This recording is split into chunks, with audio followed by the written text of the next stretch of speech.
for today's discussion is consists of half an hour of questions from Dominique and myself, followed by half an hour of questions from you, the viewers.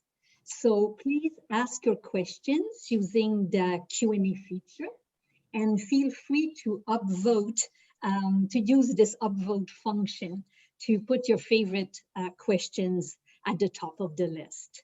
We will do our best to answer all the questions, time permitting.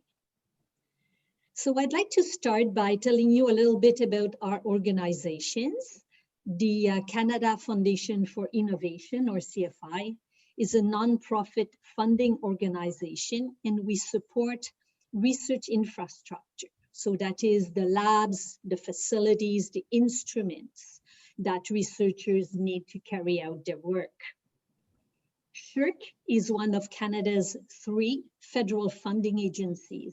It supports research in the field of social sciences and humanities, whereas the other 2 support sciences and natural sciences and engineering and health. So I will now turn it over to my co-host, Dr. Dominique Bérubé. Okay, unmute. Thank you, Claire. I'm really honored to participate in today's session. Really very much looking forward to our conversation today. So as Claire mentioned, I serve as the Vice President Research at SSHRC.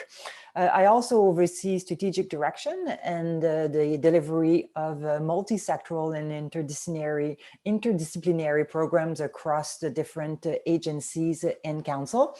So, and that of course includes the Canada Research Chair Program, as well as the Canada Excellence Research Chair Programs. And our 2 panelists today are prominent representative of research excellence and of those 2 programs. So each year for the Canada Research Chair Program, we announce roughly $300 million in federal support for those new and renewed chairs. And for 2 decades, we've been partnering with CFI to support also the infrastructure of these chairs. And for the Canada Excellence Research Chair Programs, we award, in fact, universities up to $10 million over 7 years to attract global talent to Canada. There is approximately 20 to 25 of those chairs across Canada. So as you can see, I'm really fortunate to introduce you 2 of these chairholders today. To start with, Dr. Helen Zhang is the Canada Research Chair in Coastal Environmental Engineering at Memorial University of Newfoundland. Welcome, Helen. And as I was saying to her previously, I feel connected because I did my PhD in environmental sciences, but I was a metallurgical engineer also. So much of what she does is of a primary interest. And also, of course, our second panelist, Dr. Irina Rish, the Canada Excellence Research Chair in Autonomous Artificial Intelligence from Université de Montréal, where I worked 6 years ago. So really welcome to you too, bienvenue. And to start the conversation, I will pass it back to Claire at this point. Claire. Thank you, Dominique. So my first question is for our viewers who might not be familiar with the work of our guests today. So it's a question for both our guests to answer, but I'll start with you, Helen. You're a professor in the Department of Civil Engineering at Memorial University of Newfoundland, and your research focuses on coastal environment and issues such as oil spills and contaminated site remediation. But it includes also something that very interesting that I would like you to tell us more about is your studies of bacteria that eat oil. So tell us more about your research and how you got into that field of inquiry. Okay, thank you, Clara. Thanks CFI and SSHRC for hosting this great event. I'm incredibly honored to be here today. My CRC research program is coastal environmental engineering with a focus on the bio-based oil pollution control. My team at Memorial University have screened and isolated over 150 types of special bacterial strains from our Atlantic Ocean. And those strains can eat oil, so which means they use oil as the carbon source to grow themselves. And at the same time, they can generate special types of products. We call them biosurfactants. So we have produced such biosurfactant, purify them, and obtain their structural information in lab. And we can then base on them to generate a series of oil treating agents. For example, we generate biodispersant and bioholders for oil spill response in open seawater, bioemulsifiers for remediation of oil contaminant coastal site, and biodemulsifiers for oil water separation during wastewater treatment. We have also developed methods to use fishery waste as the raw material for such products production. It is ways to convert waste to the valuable products. So besides the bioproducts, we also investigate the associated oil mitigation technologies, the system mechanisms, and the oil monitoring methodology. So basically, the overall philosophy is we try to integrate microbiology, chemistry with engineering knowledge to generate eco-friendly technologies and the promising products to solve the environmental problems. So in terms of inspiration, I think what inspired me to choose environmental science and engineering as my major during my undergrad study is basic my interest in exploring the nature of environment from childhood. Though at that time, I know very little about this major. But after years of systematic training, I know what the major means. I know how interesting this journey is. And then I become increasingly passionate about the field. And after working in the field for years, the research breakthroughs and the achievement of my students make me feel very proud of my career. And all these rewards then become the additional driving force for me. Thank you. Thank you, Helen. So turning to you, Irina, you're a professor in the Department of Computer Systems and Operation Research at the Université de Montréal and a core member of MILA. MILA is a research institute on artificial intelligence. So your research focus on artificial intelligence that is neuroscience inspired and on machine learning. So please tell us a bit more about that, and also, as I asked before to Helen, how you got into this field. Well, first of all, thank you so much for inviting me. It's a really exciting event and I'm happy to be a part of that. And artificial intelligence is truly an exciting field. So I would like to share some aspects that I find particularly kind of promising. As to your question, actually, how I got into that field, I think the story goes way back to my childhood, perhaps, when I actually started participating in so-called mathematics Olympiads back in school. And sometimes, since the problems were quite complicated, not the usual like school problems, you start wondering how your brain actually goes about problem solving and how to improve that. And actually, it made me think not just about how brain can do it, but later on when I saw some books about how machines think, it was kind of introduction to artificial intelligence. And that really was, to me, like a revelation. So I really would like to understand thinking process, problem solving in both artificial and natural systems, with the goal not just to maybe recreate this type of capabilities, but also help us to improve our thinking abilities. So to me, artificial intelligence was always not only about artificial, but also about augmented. So my AI stands more for augmented intelligence. But going forward, I think that interest kind of drove me to computer science program back in my undergrad and later on grad school with a focus on AI, and also at this intersection with neuroscience and brain imaging and using AI for analyzing brain imaging data to detect patterns of different mental conditions, while at the same time looking into inspirations from neuroscience, hopefully to improve AI algorithms.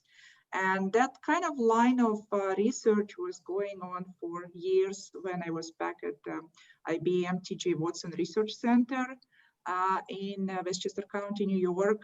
And we had kind of lots of exploration in the field of neuroscience with AI applications and vice versa. So recently, like in 2019, I moved to Montreal to start as a professor at University of Montreal and at MILA, which is, I think, the largest academic center focusing on artificial intelligence, machine learning, and deep learning, particularly led by Yoshua Bengio. I don't think I need to introduce who Yoshua is, but yeah, he's one of the three Turing Award winners, together with Jan LeCun and Jeff Hinton. Anyway, so this is really kind of the largest concentration of young minds focused on the problem of how we solve AI, how we can build artificial thinking agents that can match our capabilities, and while doing so, how we better understand our own thinking capabilities. So that's kind of, I think, roughly my journey compressed in a few minutes from few decades. And my current focus here is on trying to advance artificial intelligence models and algorithms towards so-called continual lifelong learning, because this is one of the open problems in modern AI. Despite the amazing advances AI achieved so far, from beating human champions in Go or generating paintings that were sold at some auctions at New York City using GANs, or the most recent GPT-3 system that has like amazing capabilities of generating text, writing essays, answering questions. Still, those systems have limitations in terms of they are not able to do what just a regular human can do. Keep learning, very different tasks, learn different languages, learn how to paint, learn how to, I don't know, read and write and do various tasks, maybe not at absolutely superhuman level, but at least being versatile. And this property of being versatile is not something that AI systems are good at right now. And that's what we're trying to tackle, I would say. Yeah, thank you, Irina. And let me just go back to one thing that you just said, because you mentioned that you moved from IBM to MILA last year, and you spent, in fact, 20 years, I think more than 20 years at IBM and in the private sector. And in your field of expertise, we usually see the jump in the other way, you know, people from academia being stolen to work for the biggest firms. So what made you decide to go back to academia? Yeah, it's a good question, and I do get it a lot indeed, because it goes in the opposite direction. Well, first of all, part of the research I'm doing is focused on out of distribution generalization. So I like to go out of distribution. Joke. That's why they move in the opposite direction. But to be more serious, yeah, over the past decades in IBM, I learned a lot. I really had amazing collaborations, which I continue still. So the fact that I moved didn't change that. But I also was always kind of interested in teaching, in supervising students. So on a side, I would sometimes teach with my colleagues at Columbia University. I really loved supervising interns at IBM and kind of having this more interaction with students and kind of younger researchers. That's a part that is really attractive in academia, and that was one part of what made me make the decision. And of course, joining MILA which, as I said, is pretty much world's largest academic organization focused on AI, machine learning, deep learning. Those factors were, I think, the key in making this decision. Plus, as I mentioned, I didn't really completely leave IBM, and I closely collaborate with my previous colleagues. And in a sense, my ultimate goal would be really to tighten collaboration between MILA, University of Montreal, and IBM Research. Yeah, you already understand the private sector, which is definitely an advantage as compared to other professors sometimes. And Helen, you know, it's yourself, you come from China, and now you're at Memorial University. And for our fellow American, I don't know if they know where Memorial University is, but when we say in Canada, from coast to coast, it's the coast. It's the eastern coast. It's really to the eastern part. So can you just tell us a bit about the path that brought you to China, to Memorial, and to Canada? Okay, thank you, Dominique, for the great question. I came to Canada to pursue my PhD degree, and then was awarded an insert postdoc fellowship. And after being a postdoc fellow, I joined Memorial University, and then became a Canada Research Chair. It seems kind of a smooth career path, but it was actually associated with various challenges. For example, when I started the faculty position, my daughter was 1 year old. And like many other female earlier career researchers, I faced challenges in the first few years with seeking funds, developing research program and team, and keeping a high quality of teaching, surveys, and research productivities, and meanwhile being a new mom. So it was truly tough times, but there's always something you can gain from those very tough moments, which has helped me to learn to be more efficient, like productive, self-motivated, and self-regulated, which I believe are essential to my career development. And there are actually many warm moments in those tough days. So I kept receiving inspirations and support from my families and friends. And I also very much appreciate the encouragement from my mentors and senior colleagues, role models, and from the system that Canada gives to help the early career researchers.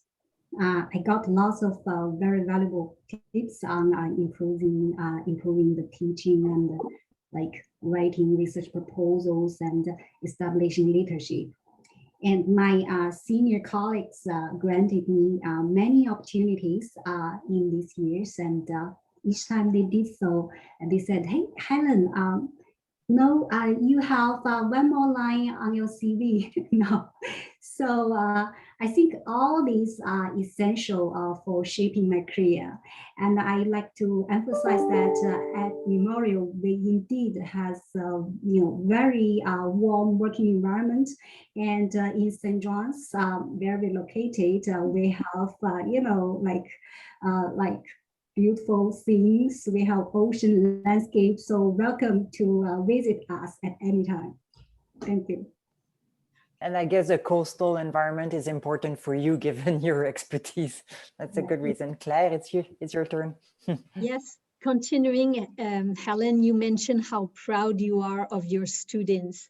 And I was wondering, as a woman in science, how have you been able to help women pursuing a career in the ones that are choosing to pursue a career in science? How have you been able to help them excel? And also another aspect of the question is, what obstacles do you see them continuing to face? Okay, thank you, Clara. I understand that there are many difficulties that we face in the male-dominated occupations. For example, the imposter syndromes that bothers lots of us. So I always encourage the girls. They really need encouragement. And some other gender-based stereotypes. As a professor, I'm grateful that I have many opportunities to influence girls in drawing like STEM, to be involved in the field and help to break the barriers.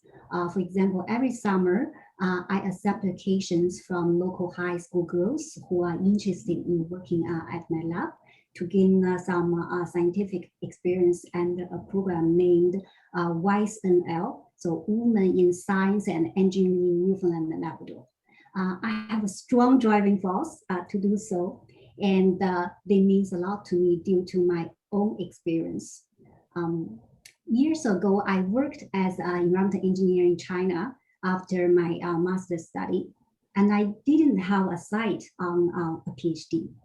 And then one day, I got a surprise call from Canada. It was from my PhD supervisor. He said, Helen, my collaborators in China recommended you to me, and I feel your record is impressive. So please consider pursuing a PhD degree, and I will grant you a full scholarship. So it was actually this call made me to step up my comfort zone and quit my job and came to Canada. So this call basically changed the direction of my life. And then many years later, when I worked at Memorial University, one day I saw a CV with a transcript from a girl abroad. And her CV was not prepared for a PhD application, and not even for the application to our faculty. But after reading her file, I did exactly the same thing as my PhD supervisor. So eventually this girl joined my team as a PhD student. She published over 10 very good quality journal papers during her study, received over 10 awards, including the Governor's General Gold Medal and NSEC postdoc fellowship. And I believe she will become an emerging researcher in the field. So as a professor, like the happiest moment, I'm not just associated with the exciting discoveries. So not just the discoveries, but with the growth of your students. So this is why we pass the science to, like the way we pass the science to the future generations. And this is also the inheritance in science world, I believe. Thank you. Thank you. And Irina, you have a teenage daughter. So if she chooses to do a career in science, do you have good advice for her? Yeah, that's a very timely question indeed, because we have those discussions with her as she's currently thinking about future steps and going to SJAP and choosing her path. And what I'm trying to tell her, and not just to girls, but also, well, essentially girls and boys, and even my students, you just need to decide what you really would like to do and try to keep the possibly negative voices, this imposter type of syndrome thing and so on. Try to calm it down. It shouldn't be deciding for you. What should be the decisive voice in your head is what you really feel like doing, and then you just stick to it, and one day at a time you'll move in that direction. So basically I'm just trying to encourage her, kind of listen better to what is that she really would like to do, and try to go along with this direction. There will be lots of possible obstacles that sometimes mainly in our heads. So it's not necessarily just what we think the stereotypes around us, it's stereotypes in our own mind. And that's the main kind of enemy to handle.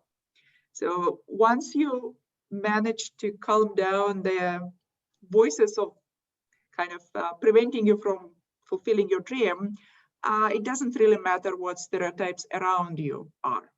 So I'm just trying to tell her to really, really focus on the path she would like to pursue and just try to follow it. Plus, of course, I think it's very important not to do it alone, to have a network of friends or mentors who can keep reminding you that you are doing the right thing, that you shouldn't hesitate, you shouldn't be afraid, you should keep going. So hopefully it will help. Thank you. Yeah, I think I'll continue on that conversation with Helen, because it was really great that you mentioned that it's a phone call that got you to Canada, because I was about to ask you, when you described your path, you said, oh yeah, I went to do a PhD in Canada. Yeah, but why? And it's a phone call. So it does illustrate the importance of mentorship. And the quality of the mentorship and how people think about mentorship, so that it's an inclusive environment and everybody has a chance. But in the same other things that we talk about in terms of experience for young female students is also about being hands-on and being having the opportunity to experiment. And you did talk about and mention your participation into the WISE program. And can you just tell us a bit how important you think it is for these high school students to be able to experience what is a lab? Okay, thank you, Dominique. Yeah, I do believe we need such programs to help us to close the STEM gap by attracting and retaining the girls and women into the field. Actually, the name of that program is WISE SSEP. So this is Student Summer Employment Program. Each summer, a high school girl can choose a lab within our campus to conduct a 7-week lab work. And there are also few buddy days. So on that days, the girl can visit other girls' lab to know the nature of more STEM field. So besides WISE, actually, my lab also trained girls based on other programs like the Science Without Borders Scholarship Program and the UNSERC Undergraduate Student Research Award Program. So I always told those girls, so if you like STEM, take any opportunities in your life to obtain the knowledge and skills and follow your heart. Don't hesitate because of your gender. And after the training, some girls I know they eventually choose engineering as for undergrad studies and the environmental engineering for graduate studies. And just very recently, I got an email from Brazil. And the girl said, Dr. Zhang, remember one summer I ever worked in your lab. I had a very enjoyable time. So, and I decided to pursue a master's degree. Do you have a position for me? So when reading such an email as a mentor, I should say that was my happy moment. Oh, that's great. And Irina, maybe it's you did mention that you mentored some students at IBM, and you wish to continue that relationship also with IBM. So, what do you think? What more could we do and could be done to better support girls and interested in science in that environment? Yeah, indeed. Back at IBM, we used to have sometimes interns from high school, including girls, and it was actually a very rewarding experience. My last intern, we managed to even publish a short paper. She was extremely happy, well, for a high schooler to have a paper in the conference about analysis of functional MRI. And in general, what I've noticed, I think the earlier kids gets exposed to fascinating topics in STEM, the more likely they are actually to get genuinely interested in that. So various after-school programs or camps, I think this is a really great way to get kids, both boys and girls especially, to get truly interested and like just show them different opportunities. Because otherwise, if they only get to high school, and that's the time when they start really thinking what could be interesting direction to pursue, I mean, it's good, but I think it can start much earlier. Because I think I was lucky to be exposed to various extracurricular activities, and including those math Olympiads and physics, and also in computer science and robotics. And I think if we have more of that in schools, and not just high schools, but middle schools, even elementary, more camps, more classes like that, perhaps at universities we can organize, I mean, it's being done already, but I think the more the merrier. Yeah, just try to expose kids as early as possible to various interesting directions in STEM. I think that's the best thing to do, to get them truly into this direction as early as possible. Yeah, probably my dad was an engineer and he kept buying me some electrical sets and crystal growing sets, and I remember. Yeah, thank you so much. I think it's really the question of the more interesting things you're exposed to, the richer your experience is as a kid, the more likely you to probably develop interest in those directions, and then you just go on. Yeah, it's fascinating. Thank you. So maybe two final questions from Dominique and I before we take questions from participants. So let me start, and it's a question for both of you, but I will start with Helen. So where do you see yourself and your research field in 10 years from now? Oh, 10 years? Okay, thank you. I think this is a very interesting question. I believe I will still in academia after 10 years, being a happy researcher in lab, and being a very proud educator to train the next generation of researchers and foresee their successes. In terms of my field, I think the growth of the human society is always associated with many exciting achievements and changes. Meanwhile, with the generation of unexpected contaminants. So as an environmental researcher, I think I very much enjoy the investigation on their occurrence, like transportation, fate, environmental impact, and mitigation. So this is basically an endless job. Yes, maybe integrating some artificial intelligence into your work. Maybe you discuss that with Irina after this. Your turn, Irina, to answer the question. Yeah, I mean, it is indeed a very interesting question, because 10 years seem to be like a really too far in the future. On the other hand, I mean, we know how the time goes by. So I think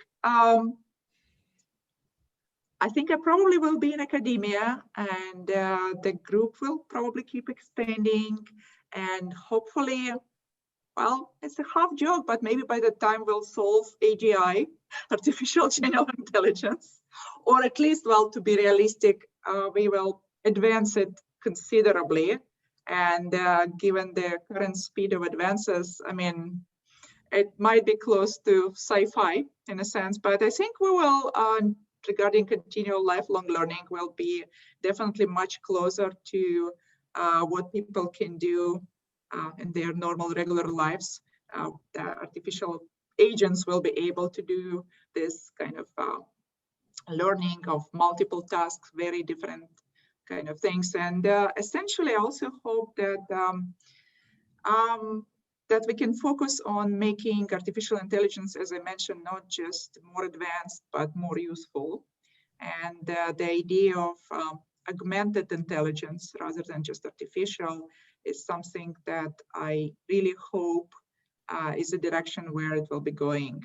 So there is lots of room for AI in kind of helping people in various aspects of life, and hopefully I'll kind of go into that direction more and more. I was working on intersection of AI and medical fields, for example, AI in brain imaging for detecting and predicting, say, different mental states or mental disorders, using AI for various type of personal assistance that not only help people do their business and scheduling and so on, but potentially can be also their, I don't know, like personal trainers, helping them improve mental states, basically extending human functionality, the functionality of our brain with help of AI to improve our memory, improve our mood, improve our productivity, and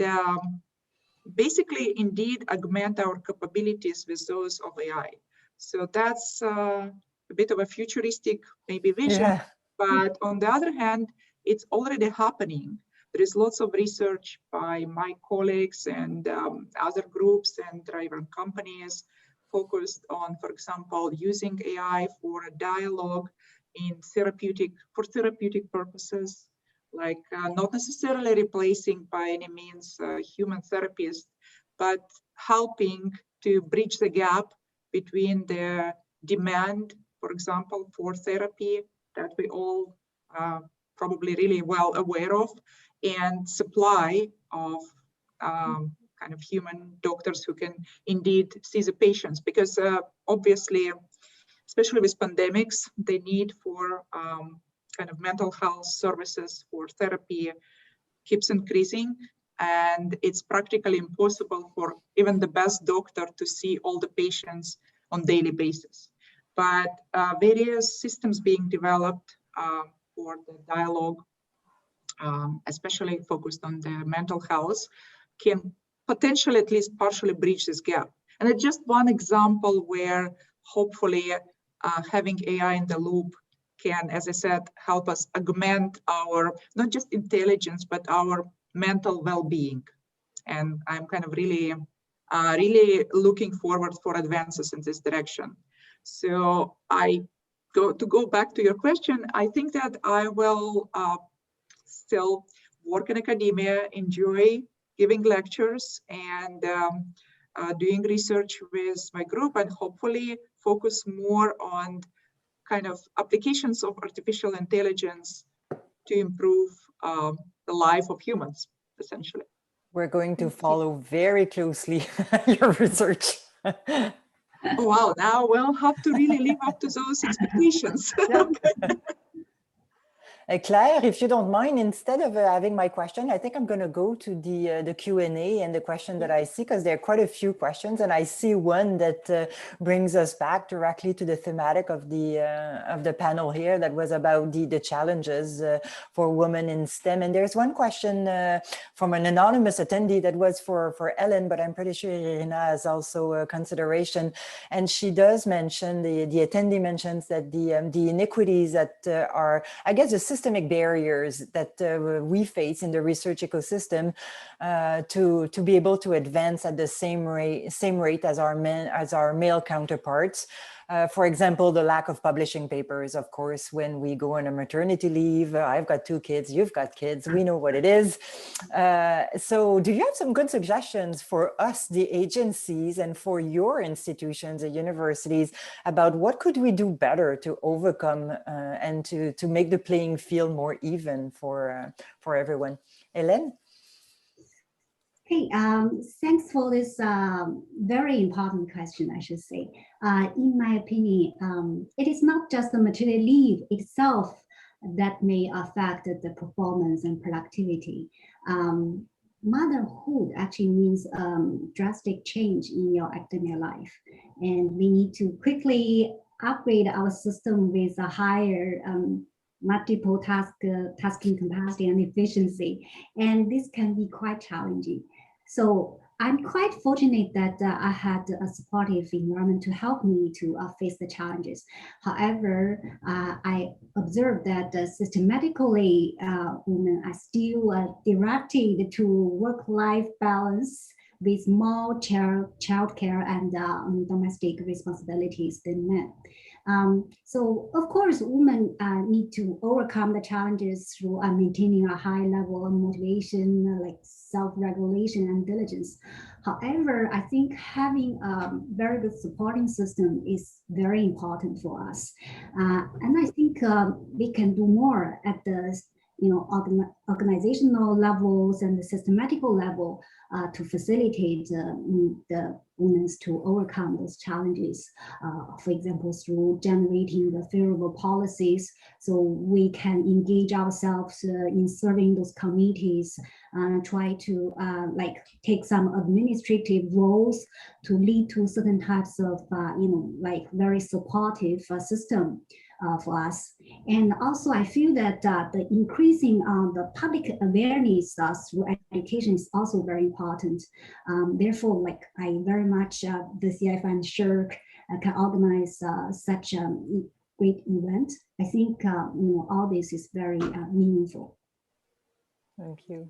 Thank you. Irina, do you have some thoughts? Yeah, I mean, it's definitely big and tough questions. A question about the work-life balance, family versus work, and it's clearly the case that women are much more involved in various things related to family, while I mean, it not necessarily have to follow that stereotype, but it's been like that, and it's not something that probably gonna go away, and we don't want it to go away. We do want to spend a lot of time with our kids and with the family, and it's high priority. So in a sense, the question of balance, I think I would agree with Helen that indeed more help and like a wider support network, that's always something that can help with various problems. So basically, I really like the fact that, for example, back in IBM, we had a daycare essentially on premises. It was very convenient. When my son was born, I was able to pretty much visit him like every hour and go back to work. So that was great. So I didn't have to really stay home longer than needed, and yet I was able to do both work, meet with my colleagues, and be with him quite frequently. So I think more of that definitely would help kind of younger mothers. And the same thing perhaps with, say, older kids, and back to this extracurricular activities about science. If we also had this maybe extended day or something at work, also enriching activities would be provided to the kids, that would make us both feel that, well, kids are spending their time doing interesting things, and we can focus on work, and we can also visit them if they are kind of if the classes are located nearby. So I think more of such kind of initiatives, they would definitely help working mothers in general, and working mothers in academia specifically. Well, it's true that during the pandemic, we're really close to our kids. We could be a bit further. Yeah. So I mean, it's you want to be close, but you also want to have time to focus. Yeah. Claire, do you want to pick one? Yeah. So that, yeah. And unfortunately, we cannot. We cannot have those classes or network and so on because of the distancing.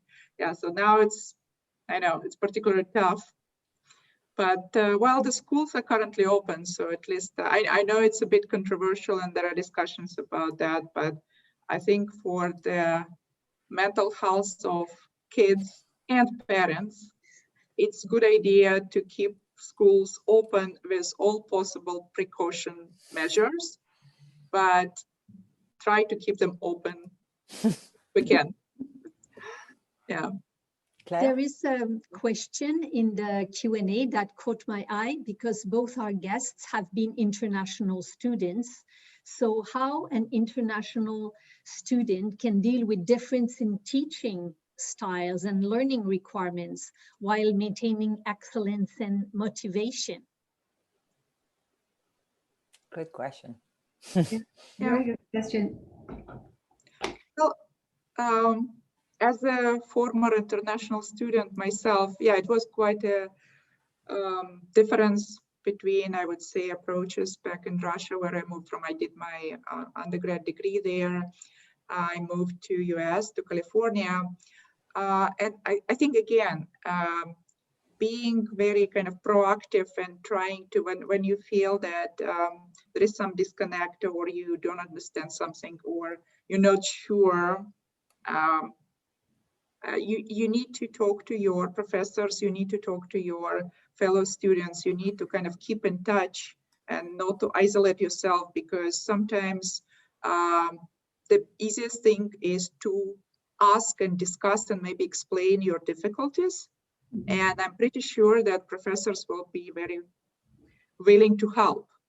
Yeah, but it's important to ask for help, to ask for explanations, to connect. Yeah, so that's, I think, at least one suggestion that I can give, and that really helped me to clarify multiple kind of misunderstandings or uncertainty that I was facing coming from different type of educational system. Yeah, I agree with Irina on this point. I feel that, you know, like both of us are former like international students, so we do like face certain types of challenges due to the different like language barriers or the like difference in the educational system. My normal way to handle this is, you know, we try to be open to trying new things, to try to adapt to the system, to try to understand the system.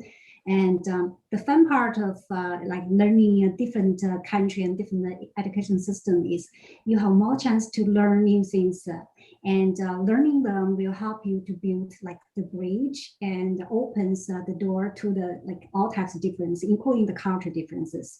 And you can gain the very unique experience in different like such environment, which will help you to like broaden your career vision. Thank you. Can I maybe propose another question?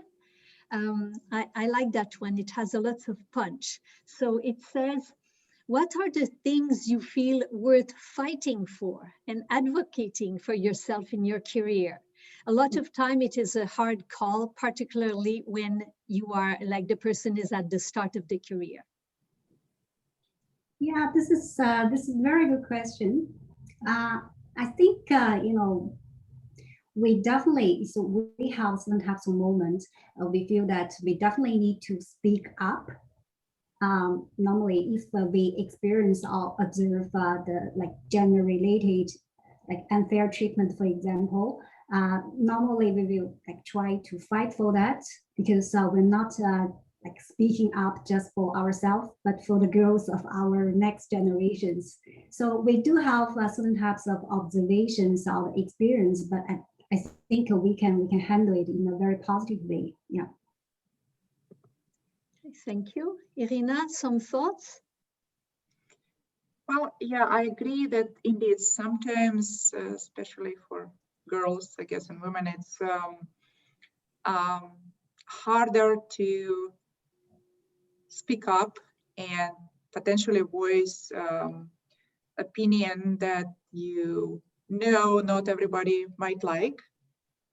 And of course, you really need to kind of work on that sometimes, because I guess as women, we usually raised to be nice to people and try to kind of not to hurt anyone and be kind of supportive. And it's not always indeed easy to figure out how to best kind of phrase your criticism or stand up for something.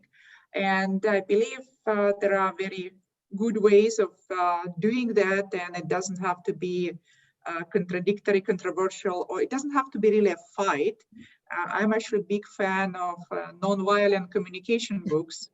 So you can actually enter very difficult situations and confrontations, and people may have very opposite opinions. I mean, I'm not saying I'm really good at that. I'm still learning, but it is possible, even with quite kind of large distance between opinions initially, try to convince or at least express your point of view while being completely polite and compassionate.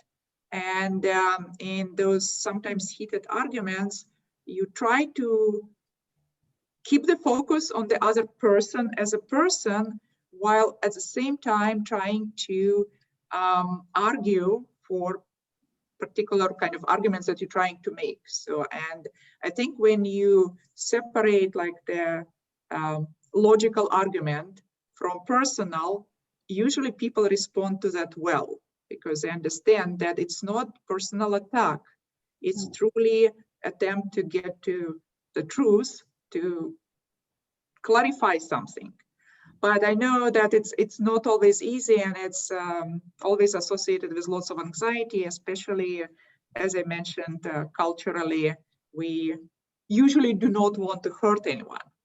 Yeah, and you don't have to hurt. That's why you need to separate. It's not. It's actually to get to the truth, to make the point, but I know that's kind of a tricky skill to learn. And perhaps it should be taught even more formally about how to have good scientific and other type of discussions while respecting a person and not getting into potential confrontations. But yeah, I know it's a tough subject, but I think it's really important, especially for women, to get better in this sense sometimes. Yeah, I agree, and I feel that the most important thing is we need to keep a higher level of professionalism. I think this is the key part of our job. Yeah. I find it really interesting because one of the things that we hear a lot about women and men, you know, in the professional environment is the way they interact with each other. And you the sex, when you have some categories of, you know, behaviors, and you will say that women are too shrill and hysterical and men are too, and it's all of that communication that needs to happen, and to have those professional disagreements, but to maintain that communication flowing. So that's definitely something that everybody needs to learn on both sides in terms of exchanges. So that's really going against the stereotype, it's not necessarily that sometimes women are more hysterical. No, they're not. And so on and so forth. So, but it doesn't matter again. So what I'm trying to say, it's more important problem than gender related. It's a problem of learning how to communicate better, no matter what your gender is. Yeah, totally. Claire, do we have time for a last one, or are we moving to the end? I'm gonna ask a last one to Helen, if I may. Because you want to, okay. Yes, that's right, because we've touched upon the professional life and the family life balance. So the question is that, you know, women often have, you know, inequity, like in their career path, like they don't progress as quickly as their male counterpart. For example, maybe the lack of publishing papers during a maternity leave. So what are the other challenges that are presenting themselves, and how we can overcome them? Yeah, I think we tackled some point previously on this question, and I do believe that you know, first I recognize that we have certain types of problems in our academic life, and you know, like normally myself, I have certain types of ways to treat certain so-called like work-life balance, all those barriers. So I read the book and I recognize that they apply certain types of 3R like policies to dealing with certain types of items. And the 3R means the recognize, reduce, and redistribution. So I feel that redistribute. I feel that those policies can apply to us when we're dealing with such types of difficulties. So normally we need to recognize the entire challenges in our career and in different types of stage of our life. And you know, for the reduce or reduction, so we can use multiple ways. So don't hesitate to like ask for help. To ask for support from all the you know, families, friends, and colleagues, and the entire system. We'll try to seek all types of support to reduce your own like anxiety or whatever. To try to identify the most important part of your life and focus on that part, and reduce some other kind of not very important part. And for the like. Redistribution is always we can communicate within the system, like within family and outside family in the career. So we can try to distribute the, you know, the workload, like through multiple communications, effective communications, and eventually we can achieve kind of a comfort level for ourselves to keep the motivation, at the same time not overwhelmed by the system. Yeah. We don't have much time, and yeah. I'll get back to you, Claire. I don't have much time, and I want to make sure that there were some very interesting questions that we did not have the time to address.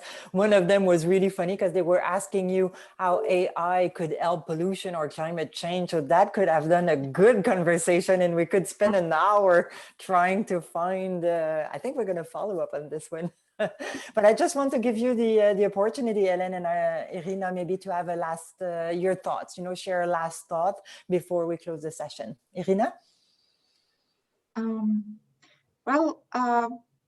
Just to reiterate what we discussed before, I think it is very important to start early, encouraging girls to at least explore exciting aspects of STEM fields and careers. So they may or may not decide to go particularly in math or computer science. They may decide to be writers or artists, but the early exposure in childhood, then later on in high school and so on, I think is crucial. And that's one thing that I think is something that we should work towards and try to organize more activities like that. And the second thing, as I also mentioned, what I was trying to suggest to my daughter and more generally to anyone, I think you really need to focus on making sure that you find a good network of mentors and friends who can support you, and don't be afraid to ask for help. And that, I think that's essential, especially for international students and women in science in general, like if you start feeling isolated. And if you reach out and communicate better, then it really will make you stronger and will help you stay focused on your goals. So you don't have to do it alone. That's what I'm trying to say. Thank you. And Helen? Thank you. Today is the International Day for Women and Girls in Science Day. For those girls and women who love STEM, but hesitate because of your gender, and for the educators like us, or anyone who has the opportunities or resources, I want to say let's work together on today and every day. So though there are challenges on the way, I believe there's hope for a better day, a better system, and a better us. And once again, I would like to give a big thank you to CFI and SSHRC. Thanks for organizing this great event. I am truly honored to have the opportunity to be part of the conversation. Thank you. Thank you so much too. Yeah, that's all the time that we have, unfortunately. And for the people that were listening, you can visit Canada's virtual exhibit, which is called the Exchange section of the AAA website. So there are a few information about the funding programs we mentioned today, but also the recording of this session is going to be available in the coming days, obviously not immediately.